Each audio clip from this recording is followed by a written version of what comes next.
കാർഷികോത്സവമാണെങ്കിലും വിഷുവിന് ഗുരുവായൂരപ്പനെ ഒഴിച്ചുകൂടാനാകില്ല. കണ്ണനെ കണി കണ്ടാൽ വർഷം മുഴുവൻ ഐശ്വര്യമാണെന്നാണ് വിശ്വാസം. വിഷുക്കണി ദർശനത്തിനായി ഗുരുവായൂർ ക്ഷേത്രത്തിലേക്ക് ഭക്തജനസഹസ്രമാണ് ഒഴുകിയെത്തുക. തലേന്ന് തന്നെ ക്ഷേത്ര പരിസരത്ത് തമ്പടിക്കും. പുലർച്ചെ കണ്ണനെ കണി കാണും. ഞായറാഴ്ച പുലർച്ചെ 2:42 മുതൽ 3:42 വരെയുള്ള 1 മണിക്കൂറാണ് വിഷുക്കണി ദർശനം. പുലർച്ചെ 2:15 മുഖമണ്ഡപത്തിലെ വിളക്കുകൾ തെളിയിക്കും. മേൽശാന്തി പള്ളിശ്ശേരി മധുസൂദനൻ നമ്പൂതിരി പുലർച്ചെ 2-ന് മുറിയിൽ കണി കണ്ടതിനുശേഷം തീർത്ഥക്കുളത്തിൽ മുങ്ങിക്കുളിച്ച് ഈറനുമായി ശ്രീലകവാതിൽ തുറന്ന് ആദ്യം ഗുരുവായൂരപ്പനെ കണി കാണിക്കും. നാളികേരമുറിയിൽ നെയ്വിളക്ക് തെളിയിച്ചാണ് ഗുരുവായൂരപ്പനെ കണി കാണിക്കുക. തുടർന്ന് ഗുരുവായൂരപ്പന്റെ തങ്കത്തിടമ്പ് സ്വർണ്ണ സിംഹാസനത്തിൽ ആലവട്ടം, വെഞ്ചാമരം എന്നിവ കൊണ്ട് അലങ്കരിച്ചു വയ്ക്കും. സിംഹാസനത്തിന് താഴെയായി ഓട്ടുരുളിയിൽ കണിക്കോപ്പുകളും വയ്ക്കും.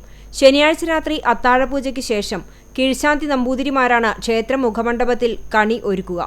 ഓട്ടുരുളിയിൽ ഉണക്കലരി, പുതുവസ്ത്രം, ഗ്രന്ഥം, സ്വർണം, വാൽക്കണ്ണാടി, കണിക്കൊന്ന, വെള്ളരി, ചക്ക, മാങ്ങ, പഴങ്ങൾ, നാളികേരം എന്നിവയാണ് കണിക്കോപ്പുകളായി ഉണ്ടാകുക. ഗുരുവായൂരപ്പനെ കണി കാണിച്ച ശേഷം കിഴക്കേ ഗോപുരവാതിൽ തുറന്ന് കണി കാണാനുള്ള ഭക്തരെ പ്രവേശിപ്പിക്കും. ശ്രീലകത്തും നാലമ്പലത്തിനടുത്തുള്ള നമസ്കാര മണ്ഡപത്തിലും ആണ് കണിക്കോപ്പൊരുക്കുക. ഉച്ചപൂജയ്ക്ക് ഗുരുവായൂരപ്പന് വിശേഷ വിഭവങ്ങളോടെയുള്ള നമസ്കാര സദ്യയുണ്ട്. കാളൻ, എരിശ്ശേരി, വറുത്തുപേരി, ഇടിച്ചുപിഴിഞ്ഞ പായസം തുടങ്ങിയവയാണ് വിഭവങ്ങൾ. പ്രസാദഊട്ടിന് പായസമടക്കമുള്ള വിഭവങ്ങൾ ഉണ്ടാകും.